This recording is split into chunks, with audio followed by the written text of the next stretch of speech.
The other day, I was checking out a live stream from BMT Live, and the name of the live stream was called, "Did the Passportbros Movement Destroy American Nightlife?" And I know that sounds crazy to believe that a small group of men traveling overseas destroyed the American industry of night clubbing.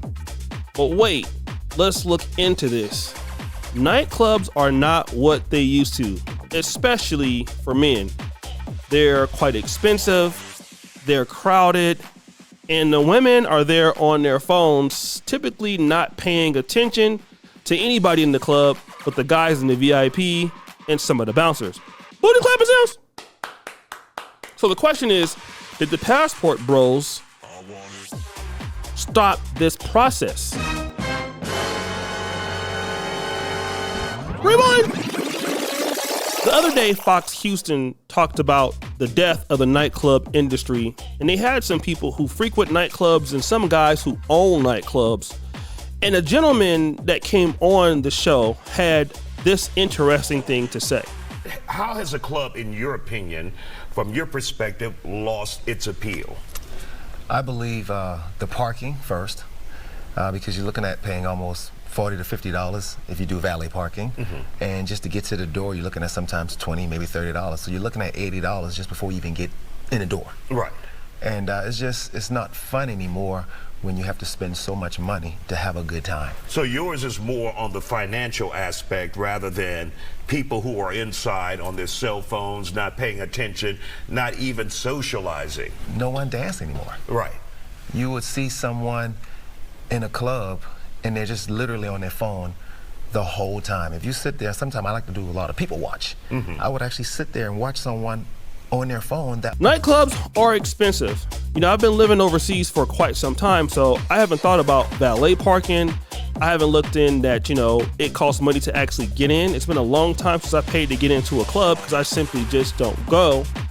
And then when you get into the club, women typically do not like to dance, or you're getting like blocked by her friend, and you guys know sometimes that friend is a BBW. It's loud and it's hard to really get to know the ladies there. But then there's another issue. What kind of women are in the nightclubs? And that's something a lot of guys want to talk about. If you're going to the nightclub, you might be talking to a lady that you might feel is heavily, well, let me say damaged. I remember going out on a date. I met a chick at the grocery store. Nice little red bone. This had to be like 2018 or 2019 because I was fresh from Brazil. Yeah, it had to be about 2018. And she was cool. We was around the same age. I think she was like 30, 38 or something. We went out like maybe twice, right? And I remember that, you know, the big difference in, even though we were the same age, I feel like I was talking to a woman that was 55, 60. Because she had already raised an 18-year-old. She had already raised a whole child, an adult, by herself. Of course, she was a single mom. So our level of certain maturity is different, right? She raised a human being. She raised a little child. You know, I'm sitting out here 30, well, about 37 at the time, no kids. So our energy level is totally different. Now, on paper, we should be a match. But just as far as the mentality, it's just too different. It's too different. She was an adult. I'm an adult as well, but she was an adult. She raised a little young adult. Right. Now, I know he said that he met this chick in the grocery store, but you can meet somebody like this at a nightclub. It could be a lot of single moms there. It could be some chicks that might look good, but, you know, a lot of people are fake rich in nightclubs too, in bars. And then again, you're not really meeting quality people or quality women.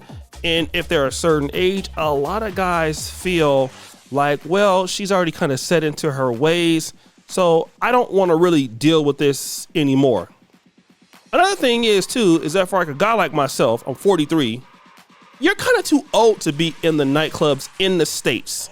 If you're a 43-year-old guy going to a nightclub, and if you like women who are, you know, in their prime, let me say 20 to 35, people are going to look at you like you're crazy.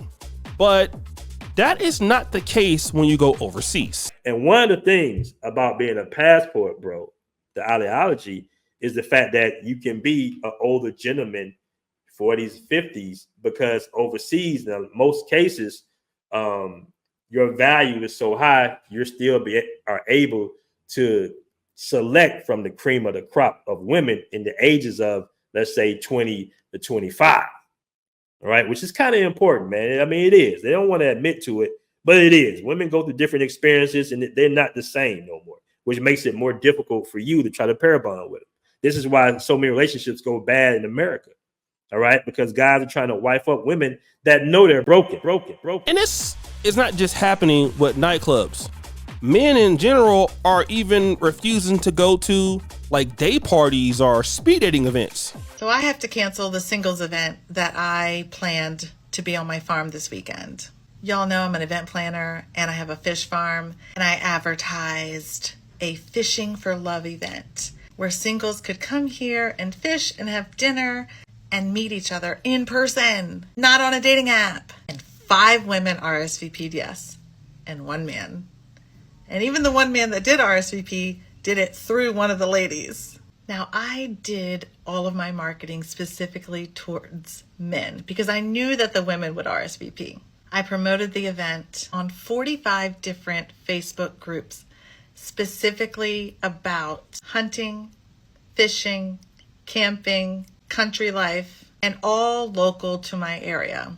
I know that my post reached over 12,000 people specific to the age group, the gender, and the interests that I just described. And yet, no man RSVP'd. So let's talk about why men are not RSVPing and attending these singles meet and greets. So I read something that said that men are just more spontaneous, they just want to show up, but I don't think that's true because men have no problem buying their season tickets to a football game a year in advance, being on time for their fantasy football event, being at a 7 a.m. golf tee time. So the issue must be that they're just not interested in attending these singles. So let's add this up. If you were a guy and you go to a nightclub, let's say Friday, Saturday, Sunday, if it's a really premier place, a bottle of Hennessy could even cost you $500 or $1,000. You get a table, you're seeing some ladies in there, you're buying them drinks. You're most likely not gonna leave with those ladies. They're probably gonna leave by themselves or with somebody else. So is it cheaper to go to another country and just forget about going to the club altogether? Now, I tried to look this up. Let me just say, if you're leaving from Chicago, right, and you wanted to go to Medellin, Colombia, stop the show. I know brothers been getting drugged in Medellin, so I don't want you guys to say that I'm pushing Colombia. This could be any city in Latin America or anywhere else you want to do it yourself.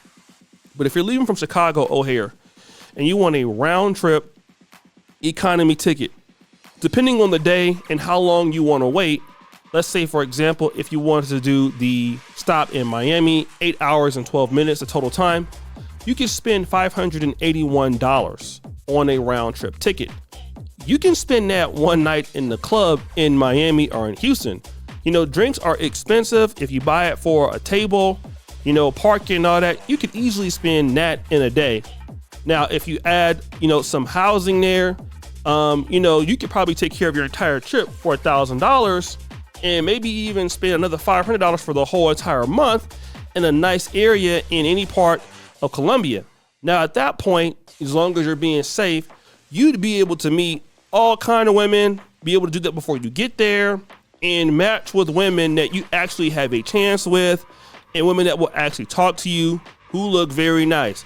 And I'm going to tell you, the women will be so fine, they're not even going to know that they are fine, because there's so many ladies that look good, you're going to be dealing with them because they don't have that kind of attitude of being entitled and stuck up.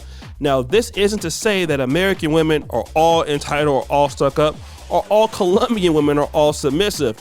But the reality is that you're going to be able to go and have the choice that you would like, whereas in the nightclub, you would spend that money and you would never get an opportunity, for the most part, to talk to the women that you would like.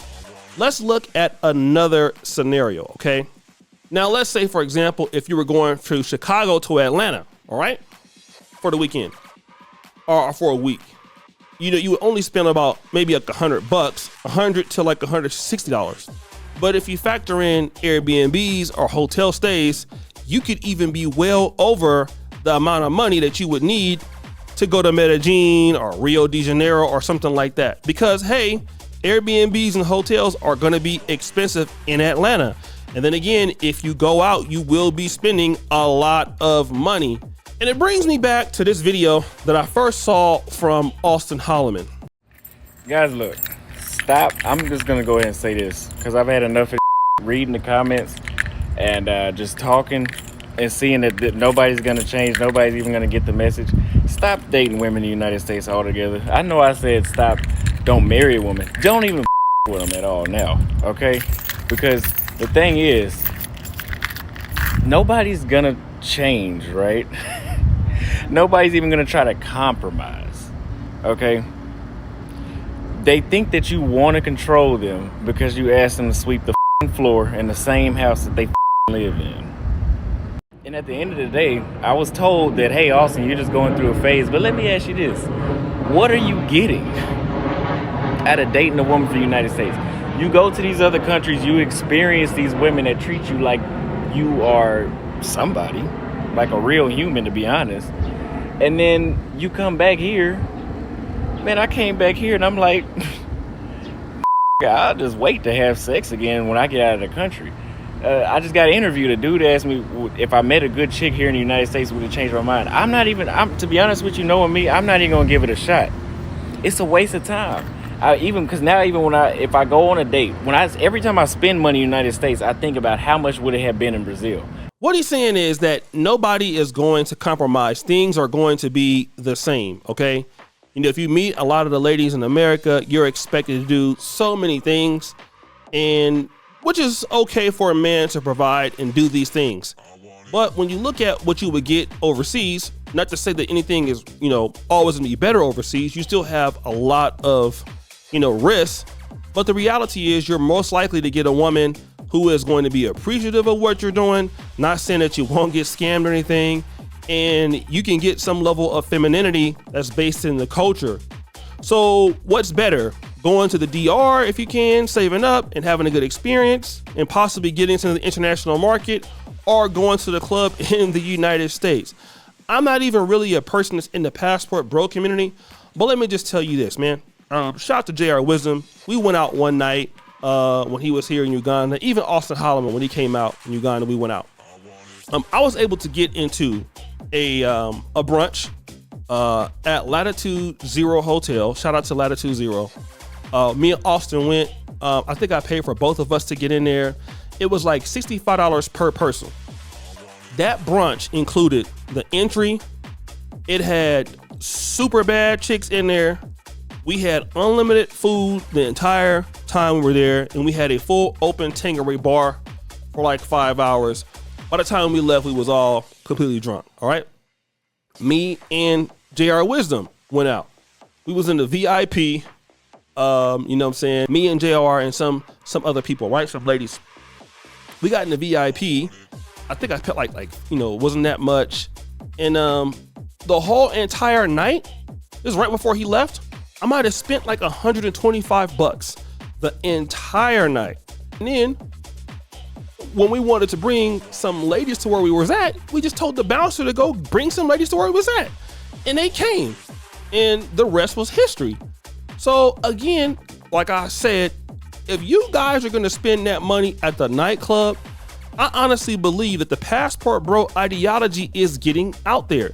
Even if there are not so many Passport Bros out there, guys are rethinking it. And what guys are doing is they're planning their first trip. Guys are saying, look, I'm going to save my money. I'm not going out with these chicks. I'm going to save my money and go to the DR. I'm going to save my money and go to Japan or wherever I'm going to go and experience this and just start looking to build my life somewhere else, instead of banking on dating chicks and going out and trying to impress chicks in the States. And I definitely believe what they're doing has worked, especially with a lot of black men. This is why so many people try to really talk down on the Passport Bros.